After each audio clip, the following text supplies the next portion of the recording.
Почитувани гледачи, добро утро и добре дојдовте во вториот дел на утринската емисија Нов ден. Денес ќе поразговараме на една тема, односно ќе се осврнеме на кај лицата кои што имаат интелектуална попреченост.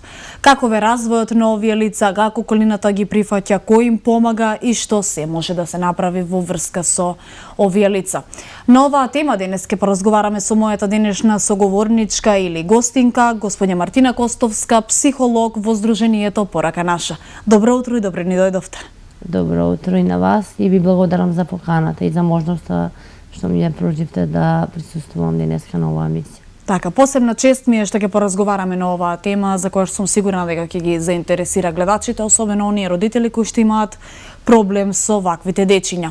Сдруженијето Порака наша, како што веќе реков, е регионален центар за лица со интелектуална попреченост. Па дали можете да ни кажете од кога постои ова здружение, односно кога е формирано? Така, Порака наша е оформена 1966 година, значи е мрежа на организации, меѓутоа со донесување на законот за друженија на граѓани и фондација во 1999 година, Порака наша станува самостојна социјална сервисна служба. Значи, ова недела на 6 декември одбележавме 10 години постоење на Порака наша како таква, и еден од главните проекти е Дневниот центар Порака наша, кој што постои веќе непречено, работи 10 години и згрижува 21 корисник со интелектуална попреченост. Така, сега, оваа година вие одбележавте 10 години, како што рековте, од вашето постоење, односно јубилеј од 10 години. Да. Можете ли да не кажете нешто повеќе за самата организација за овој ден? Видете, Порака наша е социјална сервисна служба која што, нели, како што напоменав, згрижува или представува втор дом за 21 корисник со интелектуална попреченост. Значи, ние имаме одредена процедура според која ги примаме корисниците. Тоа, значи, мора да имаат одредена диагноза, тоа е умерена и тешка интелектуална попреченост. Термините се малце сега за постручните лица се малце попознати, за обичните граѓани и не баш толку. Многу пати се мешаат тие термини интелектуална попреченост, ментална попреченост и од друга страна пак оние кои што се бават со темата интелектуална попреченост се обидуваат што појасно и што погласно да ги направат тие разлики или да им ги доближат до граѓаните за да нели ја оствариме нашата цела. Тоа е рамноправно општество, инклузивно општество, каде што и лицата со интелектуална попреченост со кои ние се бавиме е да ги остварат своите човекови права како истите нас. Так, може ли да ставиме малку акцент баш на тој дел, односно какви се активности спроведувате за да ги потикнете овие лица, едноставно да им дадете некаква волја и тие да се чувствуваат како дел од општеството? Така, па видите, Дневниот центар Порака наша работи од 7 до 16:30 часот, се извинувам. Значи, кога би прашале било кој од корисниците, тие секогаш викаат дека тоа е нашиот втор дом, бидејќи ние на некој начин живееме со нив, и ние вработените, и сите кои што припаѓаат на тимот на Порака наша.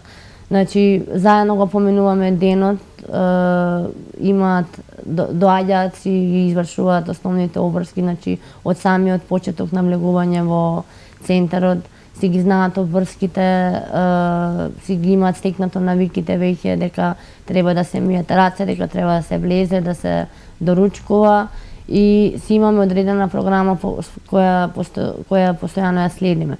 После доручекот кој што завршува во 9 часот, настануваат нели активностите поделени сме во групи, секој едукатор си има своја група и започнуваме со одредени активности кои што се предвидени за таа недела. Работиме според програма која што е во склад со правилата на Министерството за труд и социјална политика. И исто така постојано се обидуваме да додаваме некои нови активности и таа програма да еволуира во текот на овие 10 години. Значи со оваа манифестација ние на некој начин сакавме и со филмчето кое што беше прикажано да направиме еден осврт на последниве 10 години колку многу центарот е променет не само како објект, току колку многу се променети и тие. Значи колкава разлика има од првиот пат кога тие стапнале во тој центар до денешен ден кога веќе зборуваме на некои теми за кои што порано не се зборувало со корисниците директно. Така, ова беше една ретроспектива, така да кажеме, за овие последни 10 години. И сега, грижата за родителите, освен вие што се грижите за тие дечиња, е пресудна, од некакво пресудно значење. Ајде малку да се доближиме до таа тема. Како родителите реагираат на тоа? Како го прифаќаат тој факт дека нивните дечиња се разликуваат од другите? Видете, ние сме центар за лица со интелектуална попреченост над 18 години, така да директно контакт со дечиња и со лица кои што се под 18 години конкретно во дневниот центар немаме, иако имаме на друг начин преку проекти или преку соработка со другиот дневен центар за деца со посебни потреби кои што се наоѓа кај градинката во Чик, и тој центар е за лица под 18 години. Меѓутоа, еве минатата година, тоест оваа година имавме проект кој што беше баш наменет за дечиња од 4 до 7 години, траеше 6 месеци и се обидовме на некој начин да ги вклучиме и нив во некои активности и за таа цел ангажиравме специјално дефектолог и професор по физичко воспитување, и двајцата се магистри и стручни лица во својата област, кои што секојдневно работеат со нив, дел во просториите на Порака наша, дел во просториите на Основното училиште Кочо Рацин, кој што беше партнер во проектот. Така да ви одговорам на прашањето, видете, тоа е, нели, секој човек индивидуално гледа на нештата, индивидуално се носи со проблемите. Значи, тоа зависи од карактерот на човекот, зависи од спремноста на еден човек да се носи со предизвиците кои што му ги пружа животот. Тука се работи исто и за цврстината на едно семејство, значи колку е спремно да изнесе, бидејќи сме имале случаи со семејства каде што роденото лице, кое што е лице со интелектуална попреченост, има браќа и сестриче кои што немаат никаква попреченост, и тоа лице е прифатено и од родителите, и од семејството, и од околината во која што живее, и од, еве да кажеме, на наш дијалект, од комшиите, нели, на својата улица. Додека од друга страна, многу пати се сретнуваме и со случаи каде што сме слушнале или знаеме од нечии раскажувања дека првиот момент кога ќе се разбере дека мајката носи во себе плод кој што, нели, ќе се роди со некаква попреченост, е доста травматичен сам по себе. И поради тоа сакам да напоменам дека интелектуалната попреченост и начинот на кој се гледало на неа се развивал во текот на историјата. Значи се развивале погледите и филозофските верувања за тоа низ вековите назад, ако се враќаме, значи се менувал моделот, прво бил медицинскиот модел, потоа станал социјалниот модел, па сега се иде на еден по-холистички пристап. Значи, ако пред 5 века или во мрачното доба на нашата историја, таквите лица биле гледани како да се обседнати со демони и со некои чудни сили, додека не настанува психијатријата и медицината како наука, каде што почнува да ги третираат како лица кои што имаат некаков си инвалидитет или деформитет. Меѓутоа, потоа се оди на социјалниот модел, кој што станува прифатен во 20 век и кој што повеќе се труди да стави акцент на тоа дека личноста со интелектуална попреченост е сепак личност, целосна, комплетна личност, која што има само дел од неа кој што е попречен или дел од личноста која што е хендикепиран или со инвалидитет. Меѓутоа, сега холистичкиот пристап се труди да ги прифати и двата модела и да ги склопи во едно, за да ние дојдеме на тоа ниво, нели, бидејќи крајната цел е сепак инклузивно општество, тука зборуваме, кога ќе кажам инклузивно општество, мислам на општество кое што ќе прифаќа сите маргинализирани заедници, не само лицата со интелектуална попреченост, туку и верските заедници, етничките заедници, националните заедници и така натаму. По тоа се подразбира инклузивно општество. Оно што ние го имаме како мисија, како здружение е да успееме да се избориме за нивните права, да ги подучиме за нивните права, бидејќи Македонија има ратификувано Конвенцијата за правата на лицата со посебни потреби и таа конвенција со себе си носи своји правила. Тоа значи дека секоја земја има обврска тие членови од конвенцијата да ги преименува во закони кои што понатаму ќе се почитуваат. За жал, Македонија е далеку од остварување на тие закони, за разлика од една Хрватска која што е географски може би поблиску до нас, меѓутоа е многу понапредната во складување на конвенцијата со тамошните закони. Така, ќе се надовржам веднаш на ова и ќе ве прашам вака. Дали сметате дека доволно се зборува на оваа тема и од страна на родителите, и од страна на околината? Во која мера се зборува на оваа тема? Се извинувам. Бидејќи јас се бавам со тоа, значи јас сум дел од тимот кој што работи во Порака наша и бидејќи моето секојдневие е постојано со нив и сето оно што го работиме поврзано со нив, јас би рекла дека во моето секојдневие лицата со интелектуална попреченост се нешто сосема нормално, нешто сосема прифатливо, нешто што јас веќе не го ни забележувам. Го забележувам само тогаш кога ќе настане некој проблем или кога ќе чујам случаеви или кога ќе прочитам некој закон кој што ги дискриминира нив или кога ќе видам некоја иницијатива, да речеме. Меѓутоа, многу пати сум свесна и сум била во ситуации да разговарам со луѓе кои што, да речеме, еве не ни знаат дека постои Порака наша, иако Порака наша е доста позната во Куманово, па дури и центрите Порака кои што се распространети во нашата земја и други центри нормално постојат по други имиња кои што ги третираат токму лицата со интелектуална попреченост. Би рекла дека не се запознаени, како што веќе напоменав на почетокот, со самиот термин интелектуална попреченост, како настанува интелектуалната попреченост, дали се лекува, како се третира и поради тоа би рекла дека и кога се одржуваат форуми или кога се одржуваат некакви обуки или некакви семинари или некакви фокус групи, сепак се пријавуваат оние кои што се директно или индиректно загрозени, да, или се во некаков контакт со таквите лица или познаваат семејство кое што има такви лица. Меѓутоа, еве да условно кажам на обичниот народ, нели, да излеземе надвор, кога ме прашуваат за мојата работа, добивам најразлични прашања од типот како е таму, со тоа сакам да ви одговорам и на претходното прашање, значи како е таму, како се справуваш со нив, па дури и прашања дали се агресивни, дали се плашиш да одиш на работа, што се за мене во 21 век прашања кои што ме фрапираат во тој момент и не можам се уште да си поверувам дека луѓето се уште не ги сваќаат тие термини и ги гледаат тие лица на еден поинаков начин.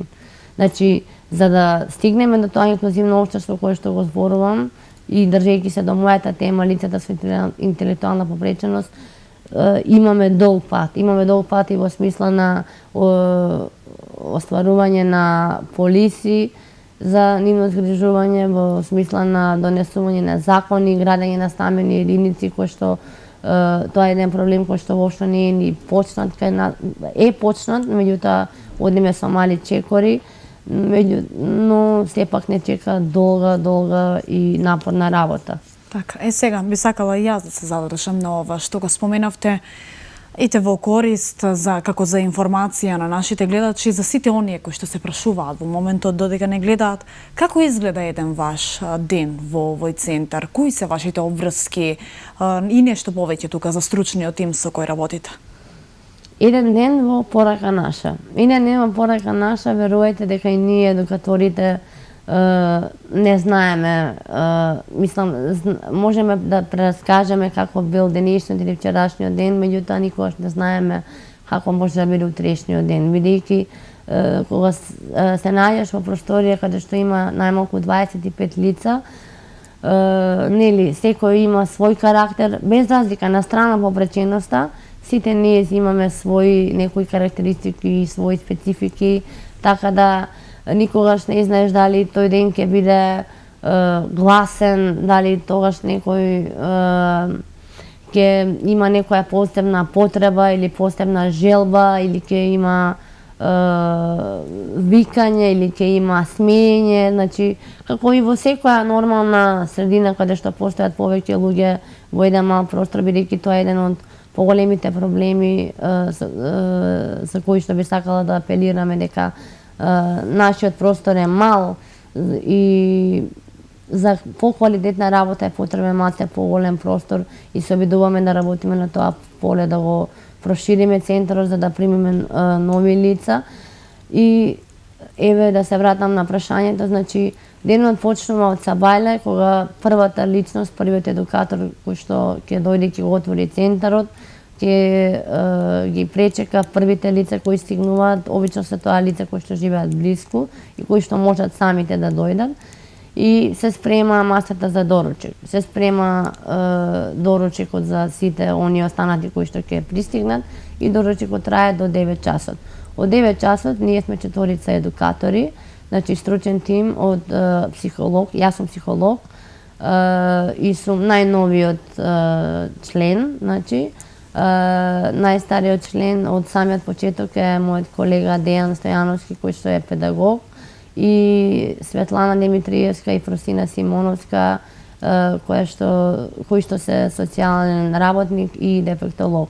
Значи ние сме 4 едукатори кои што имаме секој своја група, така да еден ден се состои од тоа после доручекот секој едукатор си ја собира својата група на своето место и си ги работи оние активности кои што си ги предвидел за таа недела. Меѓутоа, она што сакам да го напоменам е дека секој ден исто така една група мора да биде во кујна. Ние имаме кујна која што е активна, бидејќи не е само доручекот, тука е ручекот. И ако е, да речеме денеска мој ден во кујна, тоа значи дека јас нема да ги работам активностите, подоцна можам да ги објаснам кои активности ги имаме, значи кои што сум ги предвидела, туку тој ден моја задача е со мојата група во кујната да подготвиме ручек за останатите другари, значи ќе направиме порции од 25 колку не има тогаш и имаме време до 12:30 од прилика, зависно од тоа што ќе правиме за ручек, се договараме и го правиме ручекот, им сервираме на сите одат, се знаат дека треба да ги измијат рацете, идат еден по еден, седнуваат на своето место, ручаат и после завршувањето на ручекот групата која што е во кујна, останува во кујна да ги измие сите садови, да го измие шпорето, да ги избрише асталите. Значи, ова го кажувам во детали за да разберат луѓето дека поентата не е нели јас да бидам отвачка или некој од моите колеги и ние да им го направиме ручекот, туку е поентата секој од нив да направи дел од да научи да функционира нормално едноставно. И имаме случаи каде што сме пријатно изненадени, да речеме, се сеќавам летово кога сестрата на еден корисник рече дека на корисник за кој што никогаш до сега не го терала пример дома да направи ручек, меѓутоа бил гладен и му текнало сам, запомнил дека бидејќи многу сме внимателни околу шпоретот. Тие можат, оние што можат со рачињата, нели, да сецкат, да дробат, тоа ќе го направат све, ќе го исечат и лебот, ќе подготват све што треба, знаат да нагледуваат кафе и све тоа, меѓутоа пазиме да бидеме грижливи, нели, околу шпоретот, каде што постои опасност. Тој запомнил дури како се вклучува шпоретот и ете решил тој ден да спржи јајца и виршли, да си направи сам ручек и да седне сам да си руче. Кога го слушавме тоа, барем јас лично за себе можам да кажам дека ми беше особено драго, затоа што нели никогаш не си сигурен дали ова ќе го запомнат, дали тоа останува во главата, бидејќи секој ден се повторуваат истите работи 10 години кога се работи за некоја активност која што трае постојано, која што е поинат. Така, меѓутоа сваќате дека во тој момент вашиот труд резултирал со успех. Секако тоа е најголемиот успех. Колешката Виолета Зафировска Петровиќ има еден прилог за бројката на дефектолозите во Куманово. Да го проследиме, па да го прокоментираме. Вклученоста на стручно лице дефектолог во воспитно-образовниот процес е нужна потреба за лицата со попреченост. Со овој проблем се соочува и општина Куманово, но од неодамна, како што информираат од секторот за образование, 7 дефектолози дополнително се ангажирани во основните и средните училишта, со што бројката на дефектолози се искачи на 19. Според евиденцијата на секторот за образование, уште 450 деца имаат потреба од стручна помош на дефектолог. Во суштина ние имавме 3 дефектолога во инклузија и 8 дефектолога во специјалните паралелки кои функционираат во Основното училиште Браќа Миладиновци, во кое имат опфатено околу 45 деца со кои работат 8 овие дефектолози, меѓутоа бројката изгледа голема, 9-8 дефектолози, меѓутоа по критериумите малте не на 2 до 3 деца оди еден дефектолог, затоа што се работи за деца со поголеми попречености, така да во инклузија беа само 3 дефектолози. Со одлука на владата на Република Македонија за решавање на овој горлив проблем се со цел зајакнување на стручните служби, во образованието ќе се ангажираат дополнителни 131 дефектолог и ќе им помагаат на лицата со попреченост. Од вкупно 7 во Куманово, 4 дефектолози се ангажирани во средното и 3 во основното образование. И со тој бран ние во месец мај добивме 7 нови дефектолога, од кои 4 во средните училишта и 3 во основните. Во инклузија, и тоа по 2 лица, на македонски и на албански наставен јазик во економското училиште и во техничкото училиште во средните, а во основните добивме во 11. октомври, добивме во Кочо Рацин.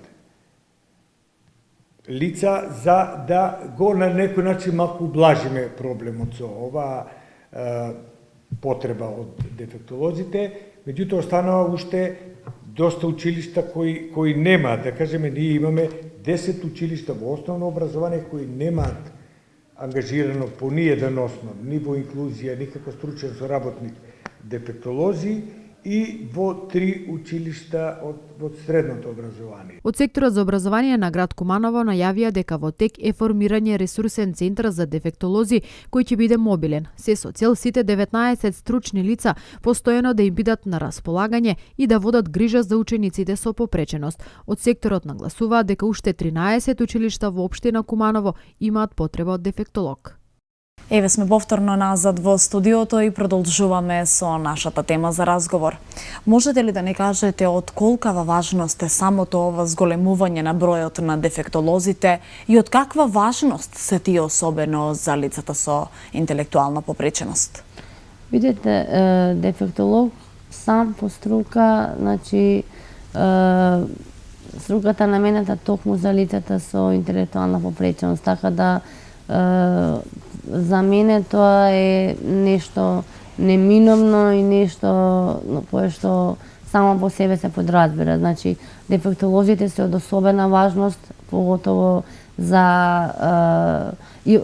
поготово за идентификување на лицата со интелектуална попреченост во предучилишна возраст и во училиштата, бидејќи нашите училишта и нашите градинки за жал нема доволен број на дефектолози, па ниту на психолози, бидејќи рана детекција и ран третман на дете со интелектуална попреченост е од витална, важност за понатамошниот развој и успех на тоа дете. Доколку не постојат дефектолозите, се извинувам, во градинките и во основните училишта, не еден, туку повеќе, за да може да се има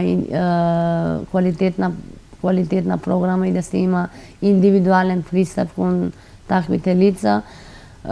Се додека ги немаме потребните бројки, не може да постои успех и да речеме дека ние сме направиле, не можеме да зборуваме едноставно за инклузивно образование.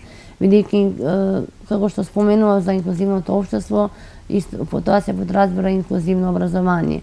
Ние во една од тие иницијативи кои што ги почнавме по повод 3 декември, Светскиот ден на децата со попреченост, ни стигнаа доста пораки кои што велеа дека и децата со попреченост имаат право да одат во исто училиште како и сите други. Да не постојат специјалните паралелки, туку да одат во училишта како и сите други деца. Меѓутоа, сепак, според своите можности, кадарот кој што работи со нив треба да биде исто така едуциран и да знае како се работи со такви деца, бидејќи до сега имаме и поплаки од родители кои што ќе се обидам преку еден прост пример цитиран од мајка која што има дете со интелектуална попреченост и која што ми раскажуваше дека таа мора да седи во специјалната паралелка со незиното дете 4 часа, што автоматски значи дека таа губи 4 часа од својот ден, од своето слободно време кое што може да го искористи за барање на работа, за донесување на поголем приход дома и автоматски едното со другото е поврзано. За се нешто што ќе му биде од помош на самото дете. Секако. Ајде сега да се надоврземе малку на она. Слушнавме накратко како изгледа еден ден на дечињата таму, еден ваш ден, но што е со останатиот стручен тим? Додека едниот дел работи тие секојдневни обврски, другиот дел кои активности ги извршува? Така, во тие активности може да се види еволуцијата на програмата во последниве 10 години. Значи, најпрво ја споменав кујната бидејќи е од особено значење, тие мора да доручкуваат и да ручат и сепак крајната цел на дневните центри, бидејќи тоа не се центри како Демир кафе, каде што тие преследуваат и спијат, тие сепак на крај се враќаат кај своите родители. Меѓутоа, наша крајна цел е нивно што поголемо самостојување и да ги направиме да бидат што по-самостални во секој аспект од животот. Значи, затоа прво ја споменав кујната, бидејќи храната е она што е битно, хигиената е она што е битно за секој човек, што сите треба да научат да го прават онака колку што им даваат нивните можности. Меѓутоа, останатите, како што напоменав, ние сме 4 едукатори, секој со својот профил. Останатите 3 групи, во тој момент додека едната група е во кујна, работи на своите места. Нашите активности се поделени на когнитивни активности, практични активности, што во превод би значило, значи, когнитивните активности се обидуваме да ја развиваме нивната когниција, да и тука спаѓаат вежбите од пишување, цртање, броење, значи сите оние ментални гимнастики кои што ги прави еден човек или едно дете во училиште, да се видиме што на што поедноставен и посликовит начин да им ги пренесеме на нив. Додека практичните активности се оние кои што им се потребни за практичниот живот. Тука спаѓаат, ќе ги напоменам како пример, активностите за одржување на хигиена, за метање, џогирање, сето она што на еден човек практично му е потребно да одржува еден дом или да одржува својата хигиена, да се одржува себе си и да научи како да се грижи за себе и за другите. Потоа имаме во програмата социјални активности. Тоа подразбира, значи, бидејќи нели социјализацијата, без социјализација нема комплетна да биде програмата и се трудиме секој пат во програмата да биде метната социјална активност, значи да ги одведеме некаде. Минатиот па бевме на ручек некаде во некоја пицерија. Се обидуваме стално да ги водиме некаде и да ги шетаме, нели тоа е социјализација, да се дружат со другите луѓе, да одиме на манифестации, да посетуваме културни наставни и се она што спаѓа во социјалниот живот. Од друга страна, исто не помалку битно се економските активности. Значи, она што е различно, да кажеме, ако пред 10 години дневниот центар почнал како една мала баракичка, потоа на видеото се гледа кој што го прикажувавме на манифестацијата, како постепено се гради, па се минува пред се објектот, а потоа се минува програмата, потоа се минуваат и самите тие. Значи, со обметнување на нови активности кои што се трудиме секогаш да бидат поинтересни и поблиску до нивните потреби. Сакам да ги напоменам и последните 2 години каде што се обидуваме да ги заљакнеме и нивните економски капацитети, значи да ги оспособиме да бидат поприфатливи на пазарот на трудот. Тоа значи дека започнаме со проекти како што е продажба на списанието уличниот магазин Лице в лице, кој што го продаваат самите тие. И замислете, ако тие се лица кои што доаѓаат во центарот 10 години и немаат никакви примања лично тие и не се вработени, ова им е една совршена прилика која што ја направивме во соработка со Паблик организацијата. Значи, Лице в лице е уличниот магазин кој што се продава за 100 денари и тие се легитимирани. Значи, ги праќаме со волонтери од Средното медицинско училиште Наце Буѓони да тргнат по улици или по локалните кафиќи во градот да ги продаваат тие списанија. Зошто? Едно е социјализацијата, нели, кога тргнуваат да продаваат тие исто и разговараат, сретнуваат други луѓе, излегуваат на нороцентарот, а од друга страна, половина од таа цена оди директно за продавачот кој што го продал списанието. Така да, еден исто така, пошто бидејќи секогаш се обидувам оно што го зборувам да го представам со пример конкретен за да го сватат сите гледачи, без разлика на нивната едукација. Примерот е дека првиот месец започнаме да го продаваме списанието Лице в лице, и беше доста успешно и еден од корисниците кој што беше во продажниот тим, значи тие беа легитимирани и носеа престилки на кои што пишува Лице в лице дека се од порака наша, заработи половина од тие пари, значи продаде одреден број на весници и утре дента дојде со нови чизми. Тоа е првпат во неговиот 30 и нешто годишен живот да самиот заработи собствени пари и самиот да си купи чизмички за зимата која што иде. Така е сега. Како надлежните гледаат на целите на активностите на вашата организација? Дали ве поддржуваат во нешто? Секако дека да. Јас не мислам дека надлежните би кажале отворено не на било кој од нас. Меѓутоа, ние зависиме многу од нив и зависиме исто така и од бизнес секторот.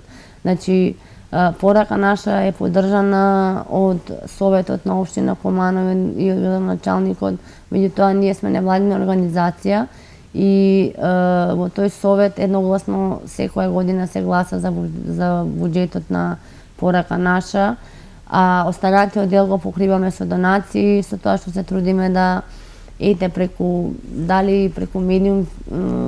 медиумска експозиција или преку нашиот Facebook профил на било каков начин или преку продажните изложби кои што ги организираме честопати, на кои што ги продаваме нашите изработки, се трудиме да собереме што повеќе донации, бидејќи храната која што ја напомена веќе неколку пати е комплетно донација. Значи донација од постојани фирми кои што последниве 10 години постојано донираат и токму на тие фирми им се доделуваат признанија секоја година на 6 декември, додека во меѓувреме се обидуваме да најдеме нови донатори и нов дел од бизнис сектор кој што би не помагал уште.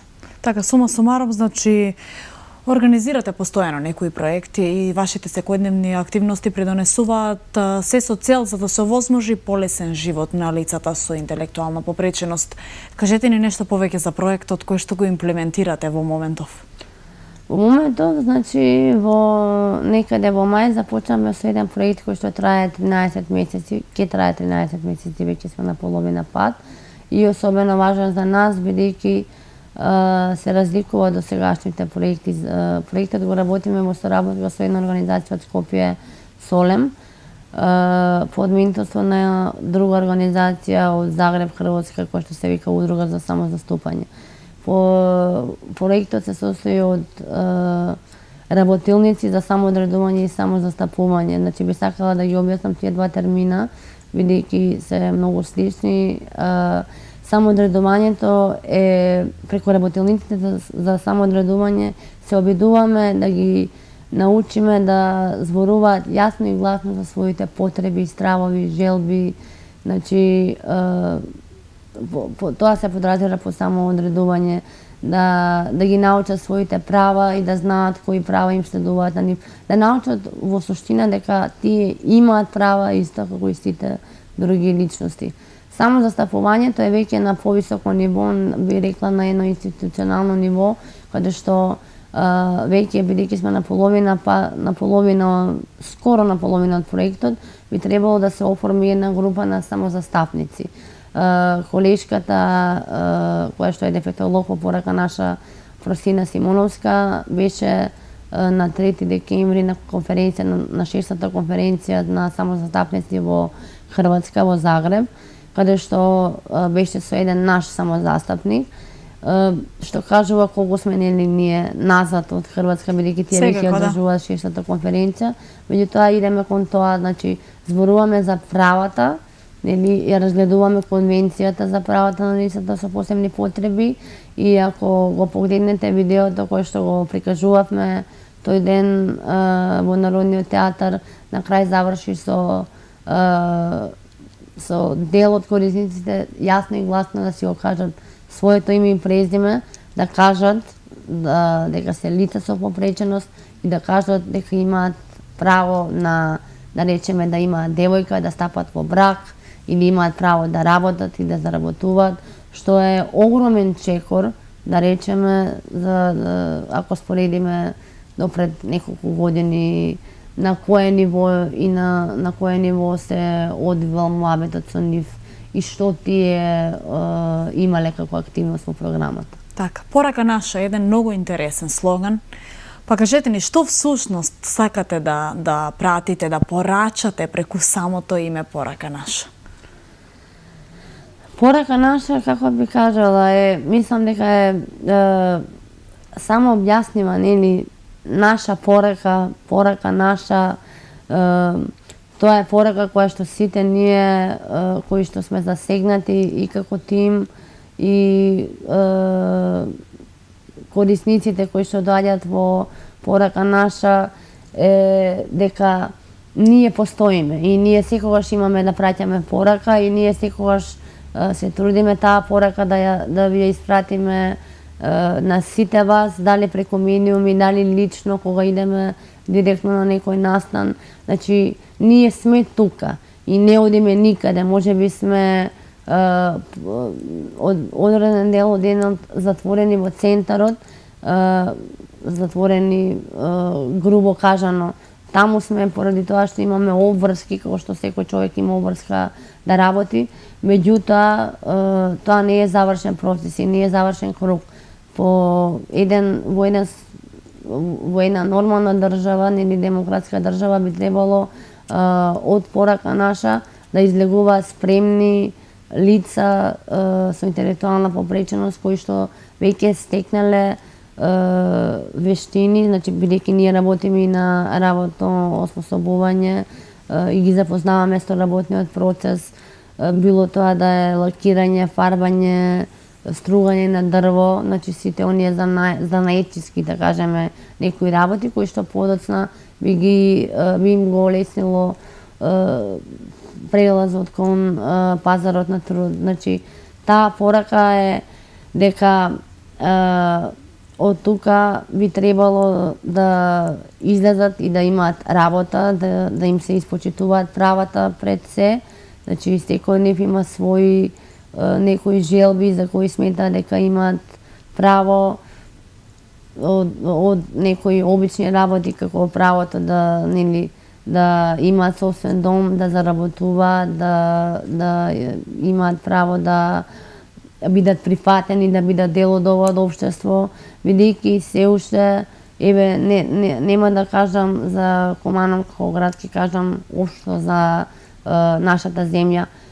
Се уште се гледаме поинаку, се уште се приметуваме дека сме различни, се случуваат такви моменти и нашата порака е дека ние тоа едноставно ќе го игнорираме и ќе продолжиме да си ја работиме нашата работа, бидејќи знаеме што можеме и уште сме на патот да го оствариме она што сме го зацртале, значи не сме ги исцрпеле сите можности, меѓутоа секако ни треба помош не само од државата, туку и од бизнис секторот, и од донаторите, и од граѓаните, од сите оние кои што се спремни да ни пружат рака, ние сме спремни да ја прифатиме таа рака и да се внесеме во тој процес и да излеземе надвор и да бидеме дел од тоа општество, значи да имаме еден пристоен живот и би сакала исто така да споменам процесот на деинституционализација во Македонија допрва почнува. Тоа значи дека во агендите на здруженијата како наши стои дека институциите како Демир Капија треба да се затворат, дека не треба да постојат и дека треба да се градат што повеќе стамбени единици за да нели повторно ќе ја споменам Хрватска и Загреб, каде што веќе има стамбени единици, каде што веќе тие лица сами живеат таму со поддршка од 6 часа, 12 или 24 часа, зависно од потребите на нели самото лице. Така да ние се обидуваме да направиме исчекор кон тоа и да свртим едноставно да апелираме до сите оние кои што ја имаат моќ да го сменат тоа прашање и да не почувствуваат, да не посетуваат уште повеќе и да не прашуваат еве како вие денеска нас што е тоа што нам ни фали, што е тоа што нам ни е потребно, бидејќи има доста работи кои што ни се потребни и на кои што треба да работиме. Така. Во суштина сите ние сме исти. Иако водиме различни животи, различно изгледаме, живееме во различни услови, различно се однесуваме, различни карактери имаме, сите ние сме луѓе. Со оваа убава порака која што ја дадовте господице Костовска, ќе го заокружиме денешното издание на мојата емисија Нов ден. Ви посакувам се најубаво во иднина, многу успех, многу храброст и многу сила пред се. Ви благодарам што ни бевте гостинка.